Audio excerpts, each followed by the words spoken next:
You ready? I'm ready. Okay, so I think it is now 2:30, 14:30 for those who are military time. Is that better? There we go. Okay. It's now time. Yeah, feels like I'm hunching over. There we go. How about that? Is that good? Okay. Welcome to the Thursday afternoon sessions of the Ogden Surgical Medical Society. My name is Scott Moore. I'm a DO, and I am currently a member at large of the board of the Ogden Surgical Medical Society. I've been nominated to be the 2023 president, so if you wouldn't mind, please vote for me when that time comes. I also have the wonderful opportunity, and it's kind of unique too probably, I get to moderate my own lecture. It's kind of cool.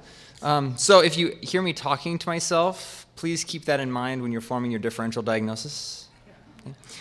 We want to thank Weber State University and the Dumpke College of Health Professions and the College of Science for sponsoring this lecture.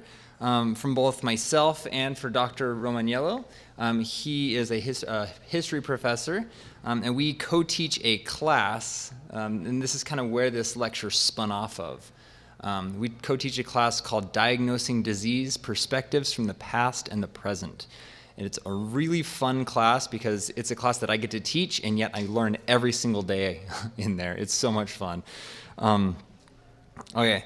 And I want to say, if anyone here is from Weber State, please stand because we need to applaud for you. Okay. Again, it's the whole, we want them to sponsor our lectures in the future. So, yeah. Okay.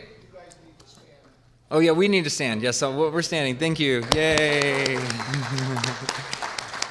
Thank you. I'm just sitting to be close to the mic. All right. So welcome, Dr. Romaniello. And we are going to give our lecture on public health responses to diseases in the past and the present. Now, we formed these slides quite a bit ago, and you'll notice actually with the first question. So if you guys are able to, if you have your cell phones, this is super simple. Just start texting.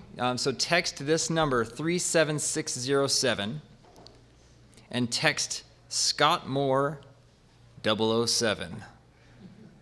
I did not even suggest that number. They just randomly assigned me that number, so that was kind of good.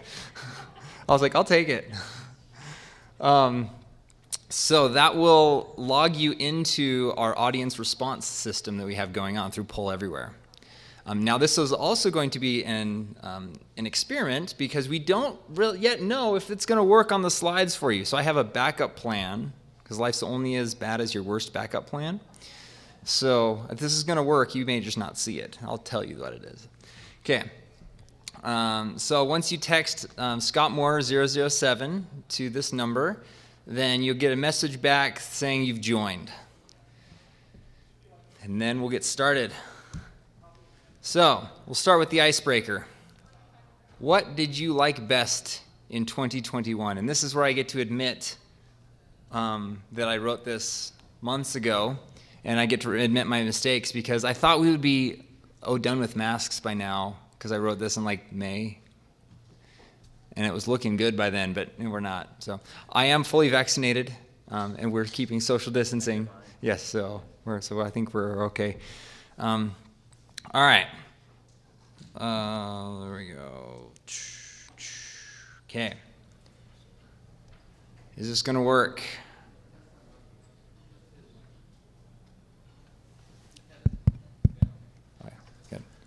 Okay, so is this screen going to work?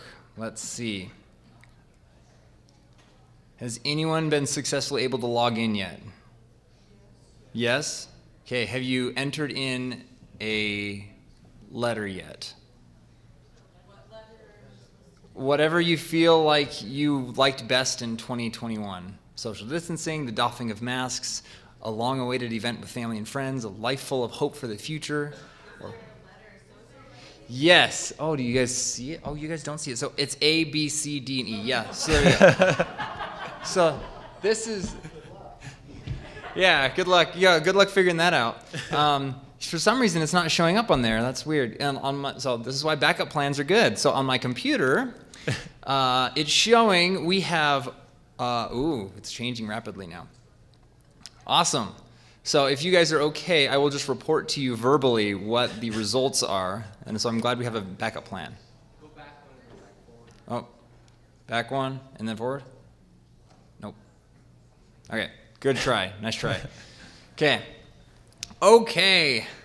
So we have something else entirely taking it for the win. Okay. Next is a long-awaited event with family and friends. Next is doffing of masks and living a life full of hope for the future. Okay, I like that. So, for our objectives for the, there you go, wrong button.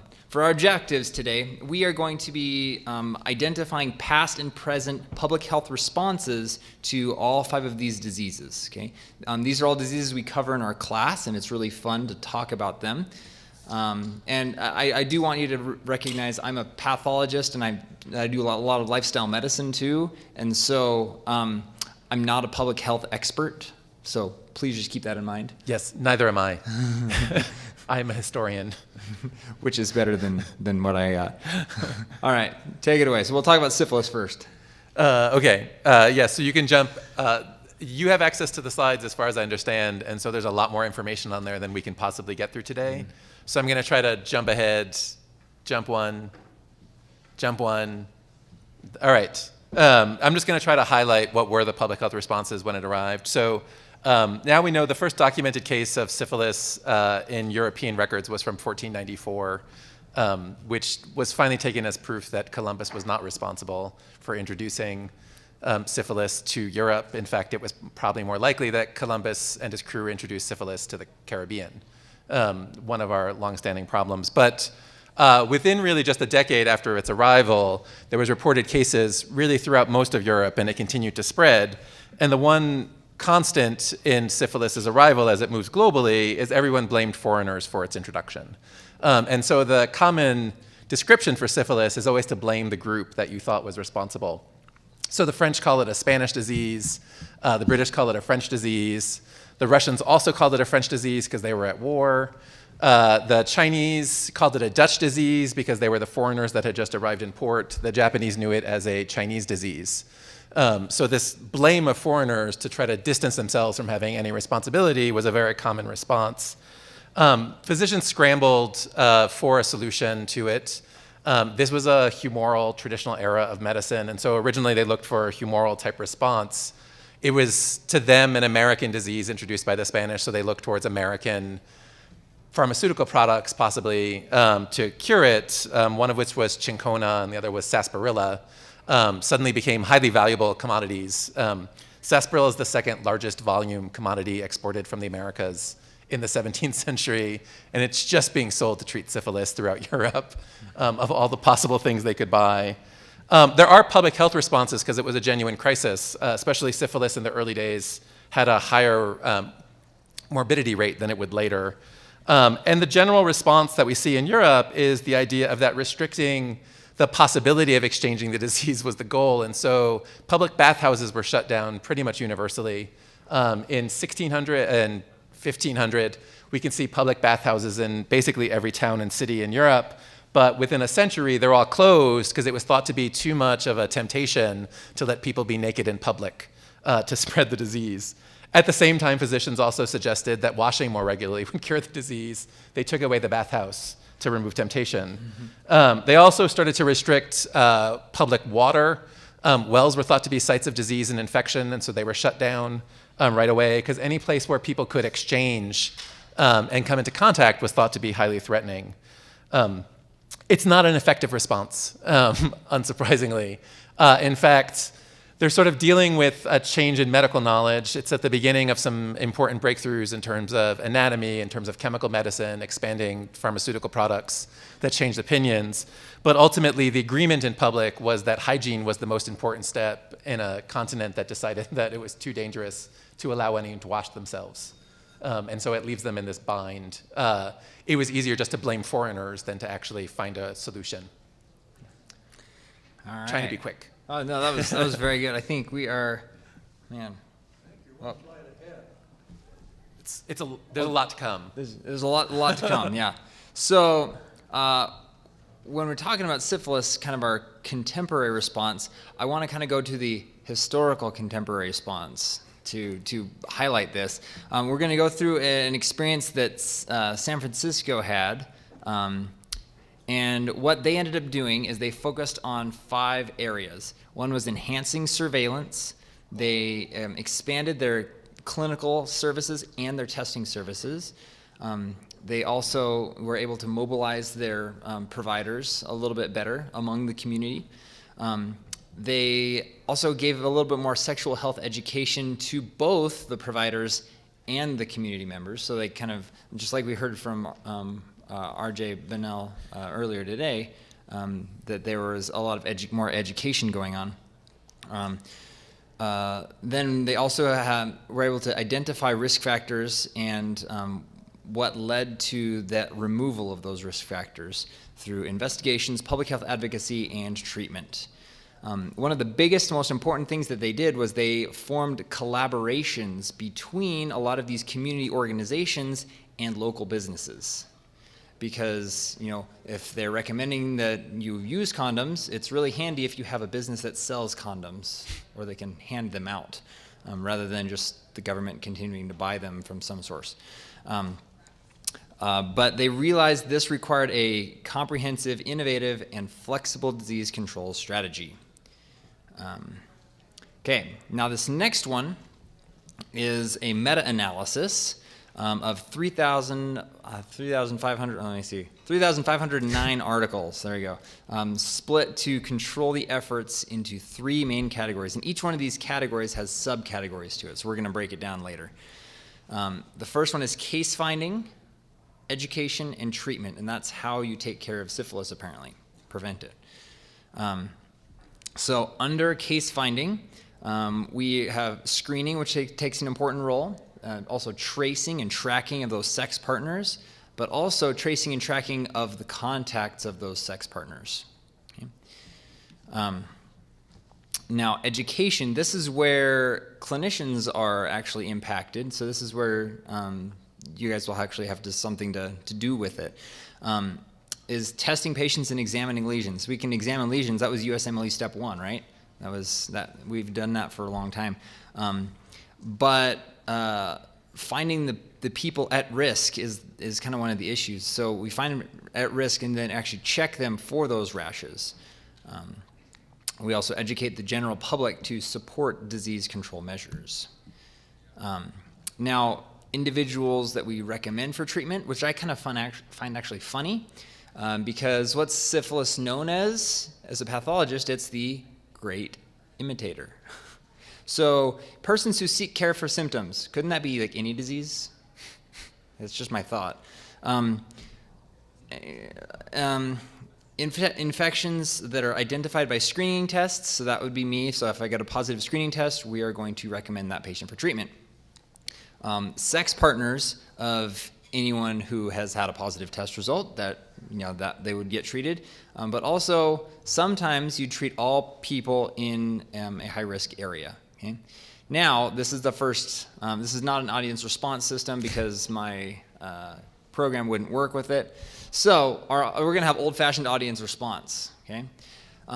Ask yourself this question. If one of your patients presented to you with syphilis, would you know what to do? As a pathologist, I would say, I don't know. I'd call a doctor, well, a clinician. All right, so I know, you think I don't know, I know and I'm willing to share, and I know I'm not willing to share. So those that are in category 2, let's have 2 people raise their hands and share. Yeah. Up to date. Oh man, yes, I love that. Yeah. Oh. I think you're right. I don't do too much treatment. Yeah, health department. That's probably along the good lines, and I think Up to Date would probably tell you that too. Yeah, I like those answers. Okay, now this is for later review because we have so many slides packed in here. What I intended to do with this is not to just overburden this presentation, but really to give you guys a resource to kind of come back to and study on your own time. So if you want, I'm just going to fly through this one. This is a national plan to eliminate syphilis from the United States. Notice the date. Okay, 22 years ago. We haven't eliminated it yet. Okay, there's going to be reasons why we haven't, but I'm going to give you a quick executive summary. Okay, the current surveillance is based on mandatory reporting from healthcare providers and laboratories to state and local health departments. They recommend that all state and local jurisdictions should adopt specific surveillance case definitions for syphilis. So we got to all have the same definitions. Then when we have those definitions, we categorize them and report them by stage at the time of the first examination. So not a couple days down the road, or not when they get a positive test. It's at the initial examination. All cases of probable and confirmed syphilis should be reported immediately. However, if the patient doesn't have in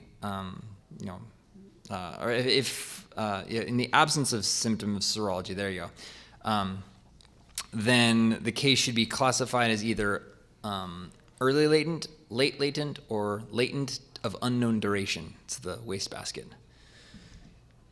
Okay. And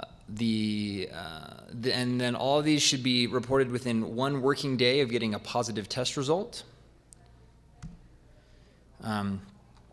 And the data should be used to assess the yield of specific screening activities. I think that's duh. Why else would you collect data if you didn't want to do anything with it? And then this is also part of doing stuff with it, is you want to measure and monitor the incidence of new patterns of disease. Okay. Matt, let's do this. Smallpox. Okay. And you can, by the late 18th century, as many as 400,000 people died per year in Europe. Smallpox is the pandemic of the 18th century. It was not a new disease in the 18th century, and yet it caused severe mortality rate, especially by the end of the century. And so it gets a lot of the focus in scientific circles at the time. You can go forward. There is still a debate, since we aren't sure whether it's variola minor or major. The assumption is in the 18th century it became major, and therefore the morbidity rate went up. But so the technique that was used to try to regulate the spread of the disease and limit the consequences in the 18th century, we know is variolation, which had a few varieties of practice as it went through. The important thing to know is that variolation, taking live pox or dried pox that had been ground up, which you then breathed into someone's nostrils to cause an infection, taking a live pox and then putting it into under their skin through a cut, was a practice that was used around the world. It's been documented throughout Africa, India, Asia, especially in China. So it was a well-known, well-established medical practice used to prevent a deadly pandemic. The place in the world that didn't have any version of it was Europe. By the end of the 16th century, physicians from Europe were aware that this, in fact, was a standard practice in the Ottoman Empire inside Turkey to treat patients, but couldn't convince anyone in Europe to adopt it. That changed after 1714, and then later, Italian physicians finally had a breakthrough reporting it as an actual rediscovered Greek practice to pretend it didn't have Muslim origins, to make it acceptable for a European public. And very famously in Britain, Lady Mary Wortley Montagu, who's a cousin of the royal family, had the practice done for her children while they were in the Ottoman Empire, and then convinced the royal family to adopt it. Just because public figures started to use it by the 1720s didn't make it really widespread until the 1760s, when a British physician developed a spin on the process of not putting a whole pox as deeply under the skin, but instead making an abrasion and then exposing it to the liquid from inside, which is done by Sutton. It's known as the Suttonian method, which was thought to make it somewhat safer for the patients. After that, it was adopted not only in Britain as a public practice, but also then in France and in Russia. I'm a Russian historian, so I've looked at the Russian case pretty extensively. And Russia actually mandates it for the whole public as a necessary inoculation technique by about 1774. They establish clinics across the empire and start to wheel out this practice. And then it becomes a race among the Europeans to see what they can do. You can give me the next. Okay. Smallpox has really held a lot of people's attention because it's the first great public health success in history that we know of. There's people who, historians of medicine, have argued that, in fact, the treatment of smallpox in the 18th century is the first great success of science in the early modern era, where the science proved that this was a safe practice to expose the public.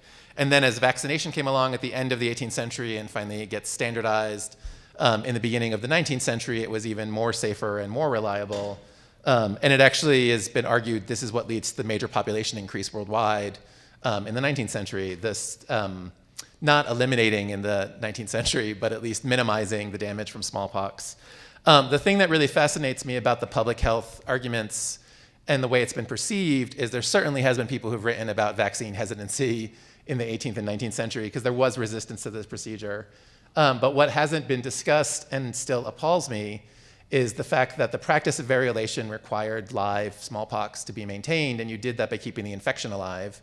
And the way that was developed in Britain to do so was to buy an orphanage and systematically expose the orphans to the disease.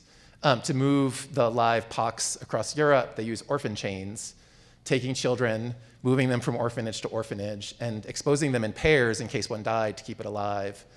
They do that as they move it across the oceans to get to the Caribbean and the Americas, and then across the Pacific to reach the Philippines and eventually into Japan and China.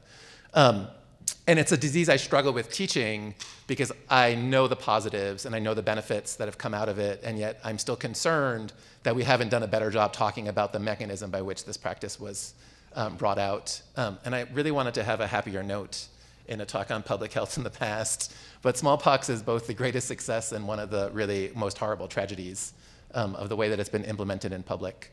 Yeah, I'm just leaving it on a downer, I guess. Yeah, sorry. Yeah, sorry. Sorry. Well, we'll take it from there. So we had a great success with smallpox. So much of a success that, we now don't really, who here has seen smallpox? Yeah, that's kind of what I thought. So why are we afraid of it now? Well, state health departments have been actively involved in planning and preparing for the possibility of a bioterrorist event. We are now seeing that this level of preparation can also assist in unexpected natural outbreaks, kind of like SARS-CoV-2, maybe. Okay. There are a couple of elements that they have when, and this came from this paper. There you go. There you go, that one. The smallpox, the letter number 4, Committee for Smallpox Vaccination Program implementation, okay? Come on, there you go, okay. It has 4 main topics. First one is defining what the challenges are for addressing the public health preparedness. Elements of preparedness, what those elements are, being able to test for it, and then being able to sustain that preparedness. They mentioned that vaccination is just one of our components, but we need to have contingencies as well for crowd control, so possible quarantine or isolation. We need to train, and retrain, okay? You need to have education for both the providers and for the public. Planning and coordination, again, kind of like San Francisco did in the last case, is that they were able to combine their efforts for syphilis and by using community organizations and businesses at the same time. So this is also important. We need to do it on the state and the federal level. And then we need to have great testing. Okay. Now the National Smallpox Vaccination Program is one of the first disease-specific tests of implementing a public health preparedness program in a specific and comprehensive manner. It worked very well. Okay? This is one of the only times that it actually worked. And there was probably some vaccine hesitancy, I'm sure. I don't know, but he's nodding, so we're good there. But it ended up being enough to get over that threshold. Okay? Now, this program also implemented and it highlighted the need to integrate this response into other health challenges. So, today, here's what the Utah Department of Health says about smallpox. If you see it, and if a patient has a high risk of smallpox, report it immediately, because we don't want that getting out. If they have a febrile prodrome and a classic smallpox lesion, and lesions in the same stage of development, so all the lesions have to be in the same stage, then febrile contacts should be placed under fever surveillance for 18 days. That's quite a quarantine. And then from the last contact, and then they need to be 14 days after vaccination. Okay. So the elements of preparedness, where's my computer? There we go. Elements of preparedness are, we have to prepare the key responders, so we have to educate. We have to do rapid public health response, protect the public through what's called ring vaccination, and we have, the healthcare community takes a role, and then the media, like social media, needs to take a bigger role. And this is actually a big reason why I think the SARS-CoV-2 pandemic is kind of going the wrong way sometimes, because a lot of this misinformation is being promulgated by social media. The Center for Infectious Disease Research and Policy came out with a statement in 2001, and this still stands, that it favors focused vaccination, or what's called ring vaccination, where you find a case and then you vaccinate every single person in that ring around them, and then you find another case and you vaccinate every single person in that ring, instead of just mass vaccination around the whole everyone, like the whole population. So ring vaccination is the first line strategy currently, and it was employed with great success to eradicate smallpox. So the current threat level of smallpox. There is no immediate or direct threat of a bioterrorist attack using smallpox. So that's great, but let's not just sit on our heels. Let's make sure that we will maintain that there is still no threat tomorrow. So it is still a potential threat. The last case in the U.S. was in 1949. So the society was alive, but I wasn't, not yet. The last in the world, that's even third world countries. So I don't know how they've assessed that. Maybe did they go and do PCR tests somewhere? I don't know. But by 1972, the vaccine was no longer being routinely administered because it was so effective. So the vaccine, however, does not provide lifelong immunity, and revaccination may be necessary. So we know about that as well. Okay. Now, if there was a bioterrorism attack with smallpox, do you guys know what you would do? Think about what category you're in. I either don't know, or I know and I'm willing to share, or I know and I'm not willing to share. So if we could have 2 more people from category 2 raise their hands and share with us what they would do if there was a bioterrorism attack with smallpox. First of all, I wouldn't worry about it because I was one of those that got shot in 2001. Perfect. And that was the worst itchy vaccine I've ever had. Oh, man. But anyway, ring vaccination, isolation, quarantine would be the first order that would come from public health. Cool. Perfect. All right, we got. I think that pretty much summed it up. If anyone wants to add to that. Repeat. Okay. He said ring vaccination and quarantining and whatever other directions come from public health. And I think that's kind of what we should. Yeah, I think that's a good plan. All right. Okay. So Cholera sort of provides a breaking point in the history of disease because I still am comfortable calling it the first modern disease because it makes it out of India where it's endemic over transportation lines. And so until the steam engine made regular transportation possible, cholera is contained in its indigenous environment. But once steam engines come along and people can move fast enough that the bacillus can be kept alive, it starts to go globally, and it goes straight out on all the transportation lines. It's been well documented for all the various waves of the pandemic that have followed since then. Next one, I think. Yeah, so there's 6 separate pandemics that have happened. Most of them were in the 19th century, but there has still made it into the 20th century. And then we can just switch to the next one. So, it's really an interesting disease in the 19th century. It gets a lot of public interest because it was, for most of the world, came out of nowhere, arrived as a brand new disease, has devastating consequences. It's often called the most embarrassing disease to have in British literature because once you were infected, the symptoms arrived so quickly, you could be publicly embarrassed by being covered in sewage from yourself before you could make it home, and that was thought to be the worst thing that could happen to your family. Not that you died, but that you were embarrassed in public. The British are fun. But as the debates go on in the 19th century about how to treat it, there actually is a divide among physicians about what's the right course or what's the explanation. And the 3 major trends in the 19th century are miasmatic arguments that assume that air quality and hygiene is the key. There's people who argue for hereditary, not under a modern understanding of genetics, but just a belief that families are more likely to end up with the same problems. They may have inherited them, it may be close contact, they're not entirely sure, but whole family units need to be isolated, is typically the argument. And there are people that we would call contagionists. They don't necessarily understand how diseases work or how they move from person to person, but they understand that it's something that's not explained just by air quality or family associations.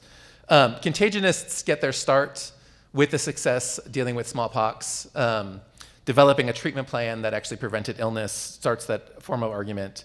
And one of the very first diseases that actually has a bacillus identified is cholera, and that happens in 1842.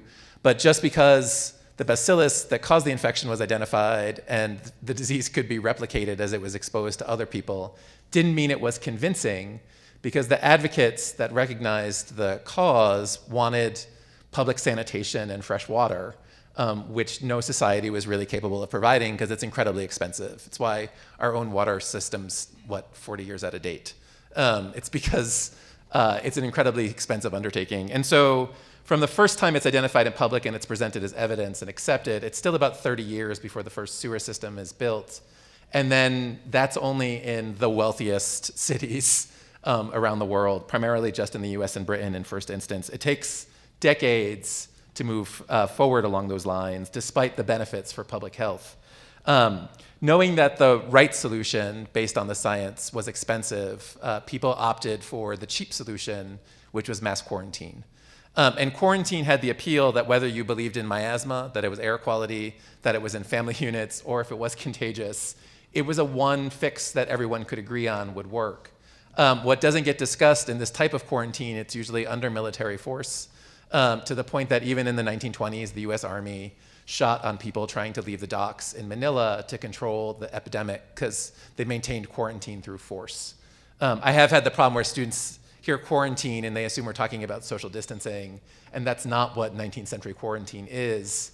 It's a far more violent process to maintain public health because it's the cheaper solution than the one that might work better for everyone and produce better outcomes. I don't really have an upbeat story. No, we're not getting much upbeat from history, but hopefully we'll get some more upbeat stuff about the current public health response.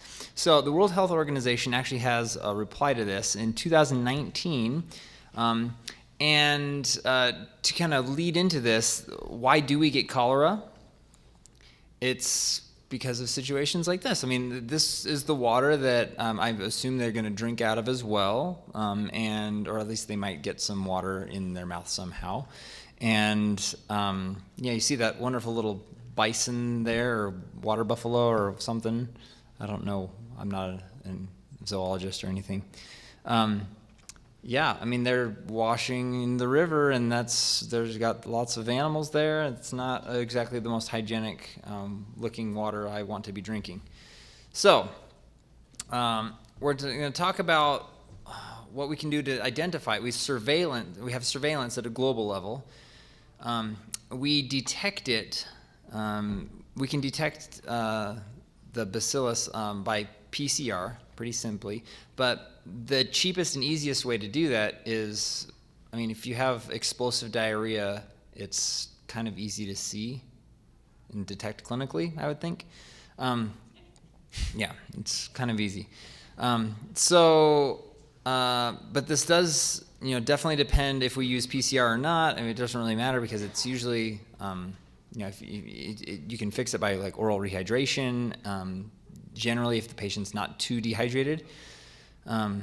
But it is actually right now, currently, it's no longer mandatory to notify the World Health Organization of any cholera cases.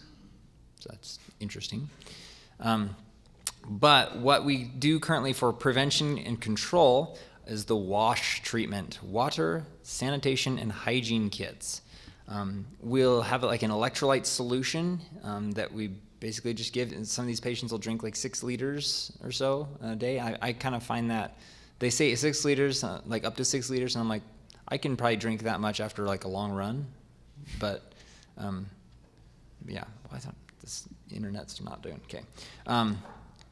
And hygiene promotion, so good hygiene will actually definitely help to prevent this disease. So if you have good hygiene, you're not going to get this disease. There are some funeral practices that I'm not actually familiar with that can assist with the transmission of cholera from the deceased to living members of society. Okay. Now, this oral rehydration solution is basically 1 packet of salt water, and you put it in clean water, and then sometimes patients can have up to 6 liters. I think, yeah, that's pretty good. I could think much more than that if they can. If they're severely dehydrated, they need intravenous fluids. Mass administration of antibiotics is, again, kind of like just like mass vaccination, like ring vaccination. It's not recommended. But this time it's not really been proven, or it's not been proven that if you give antibiotics, it's actually going to shorten the disease length or the disease severity. So right now we have 3 cholera vaccines that are pre-qualified. We have ones called the Dukoral, and we have the Shancol, and we have the Uvacol. Now, the number 2 and number 3, those ones are actually kind of this, they're very similar. They're almost the same exact vaccine, but the developers, I guess, have some nifty twitch to it that make it so they can still earn money off of it. And now, so yeah, what the current treatment is hygiene promotion and social mobilization. All right. Should we move to TB? Yep, okay. Let's do it. So tuberculosis follows a sort of similar story to cholera because it is, it's an epidemic / pandemic of the 19th century where it gets a lot of public notice and starts to become a more significant public health crisis because it increases dramatically as industrialization rises, urbanization increases, long hours, unsafe conditions, were perfect sites for spreading the infection. And then remaining in those conditions actually weakened everyone's immune system and made them more susceptible. You can go ahead. The oddity, or at least the interest for me when we talk about tuberculosis, is we actually have a really good test case of when things should have gone well to talk about. In 1882, the German bacteriologist Robert Koch identified it. Before the end of the 19th century, the International Tuberculosis League meets and agrees with his findings and recommends his results about how it could be managed and treated. Japan had a very late industrialization. They don't really start industrializing until the 1890s and 1900. They have massive state investment into their program. A lot of that investment went into the textile industry. And textile environments with the fine fibers in the air, the long hours, the unsafe conditions were actually perfect environments for tuberculosis. And so suddenly a country that had almost no tuberculosis documented has a massive outbreak. And the Japanese League for Tuberculosis actually invites Koch from Germany to come on a public speaking tour to build public support for successful public health intervention. He's successful enough on his trip that the Japanese legislature, the Diet, passes its factory law in 1911, specifically recommending widespreading reforms, particularly for women and children in the factory environment over the textile industry, particularly to try to mitigate the outbreak of tuberculosis for a better public health outcome. Next. Yeah. The problem is that the factories weren't required to implement it because there was no plan for there was no consequences for their actions if they ignored the factory law, and there was no implementation or control over the law itself. And so the law was passed based on the best possible results to produce good outcomes, and it doesn't actually change anything for 2 decades. The big breakthrough in Japan is the same breakthrough that the rest of the world has, which is the arrival of the BCG vaccine, which starts to be used in Japan in the 1920s. And the vaccine was effective in the way the government had not been in implementing its law. And that's when we start to see the first real decline. All right, so we'll talk about tuberculosis from this paper from the CDC in 2018. We talk about how tuberculosis is present in America, but most of its presence is actually imported from other countries, which I find interesting. I'm glad that we can do that, and we can actually treat that here because a lot of it are latent cases. It's where the tuberculosis bacterium has kind of gone into kind of a hibernation phase or hibernation period, and what we have is they've designed a plan, and the TB elimination will require enhanced surveillance, detection, and treatment. They want to try to eliminate TB by the end of, I think it was the 23rd, I'll have the number in a minute. It's 20, okay, I'll get to it. Anyway, they want to try to eliminate TB. And yeah, so one of the problems here is that we have a great decrease in the rate of tuberculosis cases. So last year in 2017 and 2018, we had a rate of about 2.8 per 100,000 persons. That was pretty good. In 2019, that went down to 2.7. In 2020, and I think large part because people were staying home, we went down to 2.2. Pretty good. So the annual percent decline, however, has kind of slowed to what's called 2%. And that's, so 2% per year, and that's an annual decline. Well, they've calculated that said if we want to achieve TB elimination by 2100, so that's in what? 79 years. 9 years, yeah, I can do math.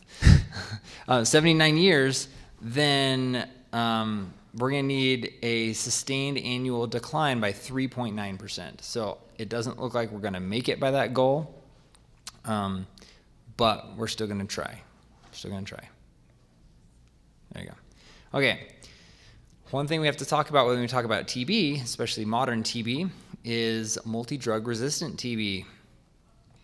Because TB has this wonderful ability to evade our immune system, and as it does so, it is exposed to low levels of the drug, which means that it is susceptible for developing antibiotic resistance. Okay. Now, we have both multi-drug resistant strains, which are kind of, they're resistant to 2 of our drugs. And then we have XDR strains, extremely drug resistant, extensively drug resistant strains. Those have another classification as well. But currently, MDR strains are make up 28%, so a little more than a quarter of all people with new or relapsed TB in Europe. And I'm assuming that cases are similar in America. So it's also estimated that 10% of those MDR cases are actually XDR. So MDR is defined by the TB being resistant to isoniazid and rifampin. And remember, we treat our, I guess the USMLE version is RIPES, right? Rifampin, isoniazid, pyrazinamide, and ethambutol or whatever. I'm sure there's new drugs now, but when I took it, that was our memory trick.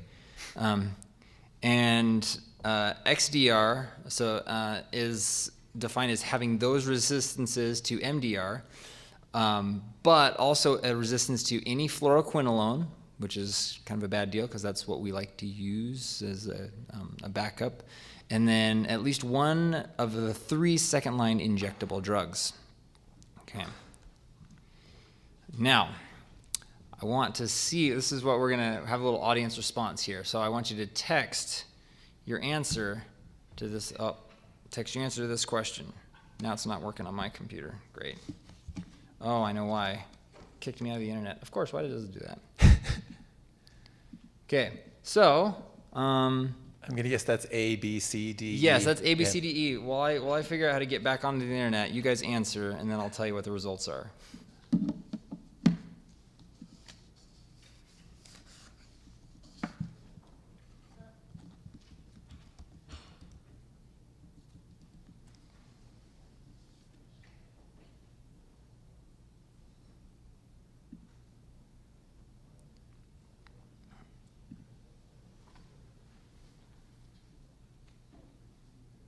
All right, great.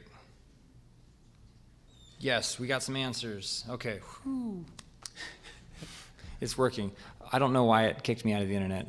It's a good time to kick me out. Perfect. All right, so we're still getting answers coming in, but it seems like, because we're in America, it seems like we have 71% of us in here who have answered have not had a patient with MDR or XDR TB. That's great. However, 15% said maybe, I'm not sure. I think that's a great answer because I wouldn't be sure. I don't see patients, but I wouldn't be sure.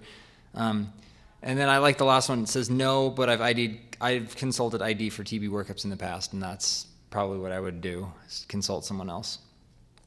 Okay. So the current strategies are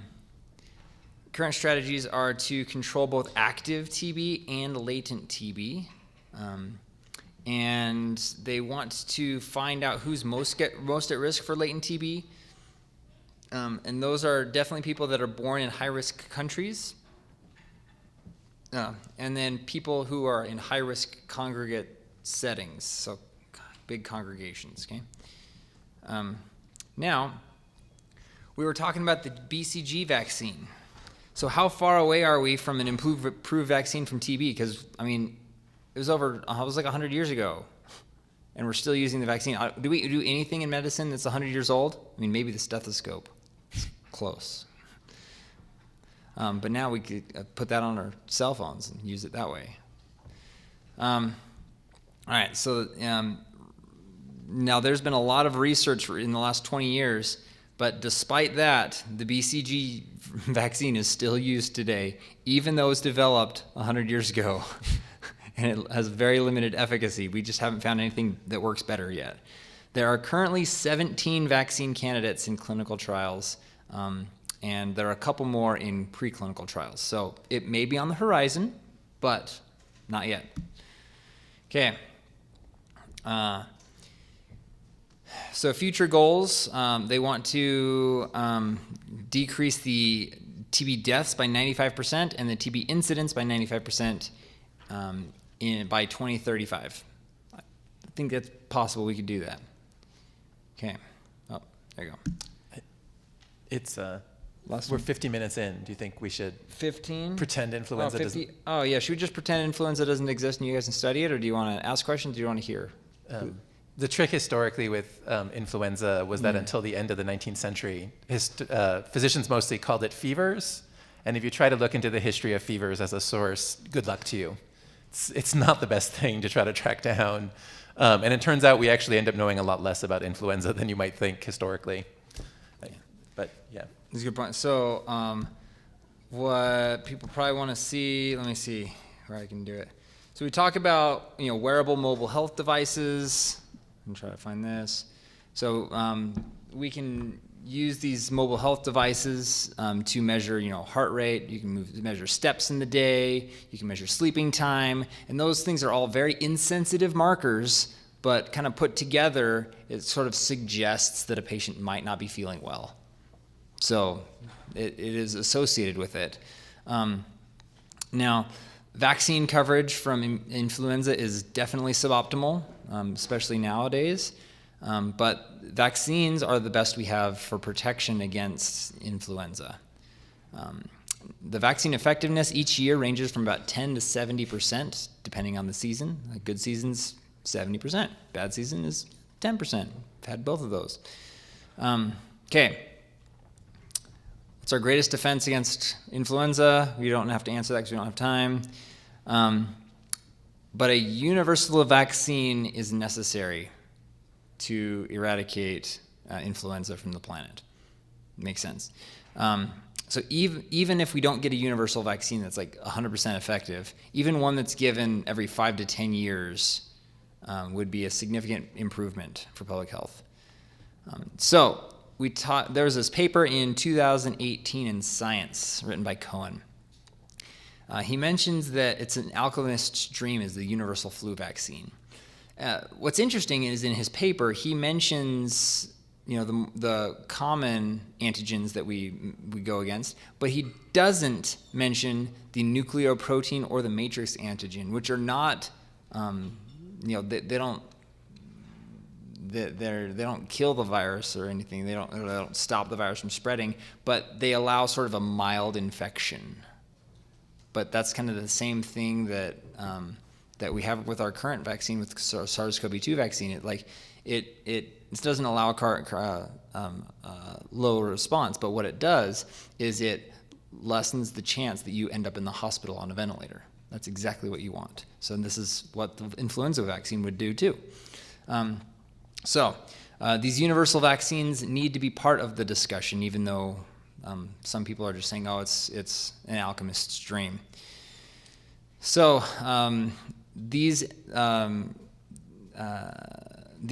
nucleoprotein and matrix antigens may protect against pandemics, and even though the immunity is not sterilizing, it still might be beneficial to have a mild or asymptomatic infection, just for the patients, because then they get exposure to all the antigens. Okay, I think that's it. Yeah. Do we have any questions? I'm sorry we had to fly through that last influenza part, but yeah. What can you tell us about blankets for Native Americans and smallpox? I'm going to tell you that it's mostly a myth. There's one case that's been documented where there's one instance in the U.S. where specifically the commander of a base, whenever it was in the 1860s, said, "Give them the blankets." And that's what the entire theory has been built on. But that document may not be genuine either. It could have been a later invention.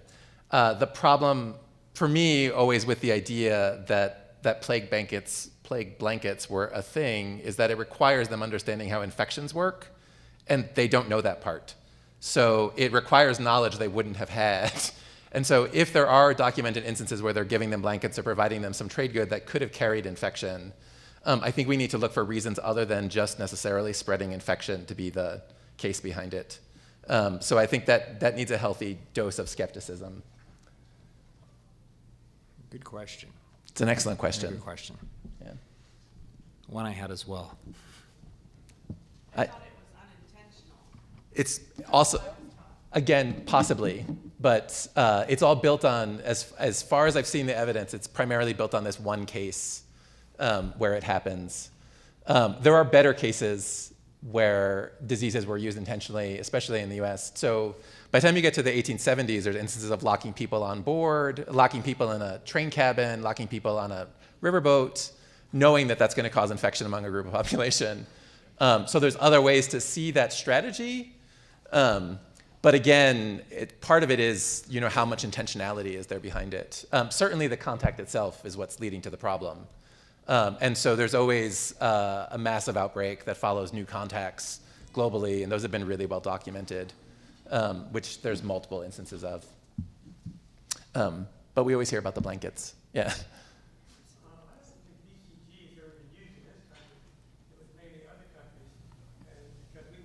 The PPD, and it would sort of ruin the efficacy of the PPD.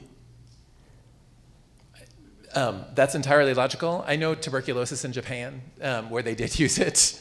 I'm not sure. I defer to all of you, actually. Yeah. And the other thing is, why do we still give tetanus shots? Has anyone ever seen a case of tetanus?